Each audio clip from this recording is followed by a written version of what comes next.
Good morning, everyone. Dollar INR has become suddenly very volatile, so let's quickly have a look. Okay, so it's an unscheduled, abrupt call. I'll try my best to explain. But what has happened in dollar INR? See this sideways range for almost 14 trading sessions. Okay, 14 trading sessions. Dollar INR has been in a very tight range between 88.50, 55 and 88.80 on the upper side. Okay, so very tight range for about 14 trading sessions, and then suddenly you see what happens today. Okay, it has opened at a gap down at 88.26 and it went to as low as 87.80.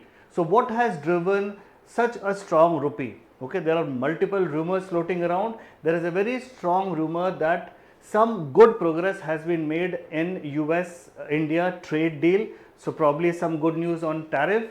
There is also a rumor about a big inflow from Google. Okay, no one knows the quantity as yet. And the third factor is a really surprising factor. There are also news that RBI is intervening. So that's a really surprise kind of an element. RBI is intervening and kind of making rupee slightly recover. Okay, so that is the volatility that we have seen from yesterday to today, a big trading range after remaining sideways for a big period of time. You know, I want to emphasize one aspect here, ladies and gentlemen, that is the inherent nature of financial markets. It can be stable for some time as it was here, but it cannot remain stable for a very long period of time.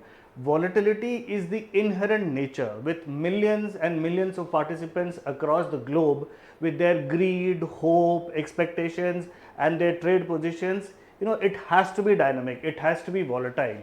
So whenever you see a very range bound market, please expect volatility to increase beyond that time. Okay, so that is the nature of the market. Now let's come back to dollar INR and what do we do now?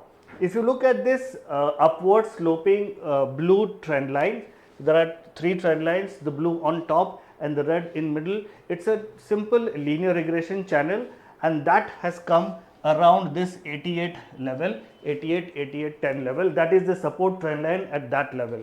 Okay, so if you look at the 50-day moving average, this white line, okay, white dashed line, 50-day moving average also comes around 88.0607. And also look at this Bollinger Band. Okay, look at this Bollinger Band. The upper band is at way higher levels, but the lower band of the Bollinger is again at 88.10. So what it looks like is 88.10 is going to be a good support region. We have been asking all our importer clients to hedge their positions. So bottom line for all importers is any level around this range. Okay, the range around 88 to 88.1020, you should look to hedge your positions. We have seen rupee weakening substantially and then remaining at a weak level for a decent period of time. So 88.10, almost about 1% lower than the peak. You should look to hedge some positions.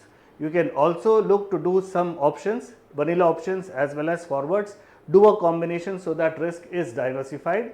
Exporters have had multiple occasions, multiple opportunities in the past.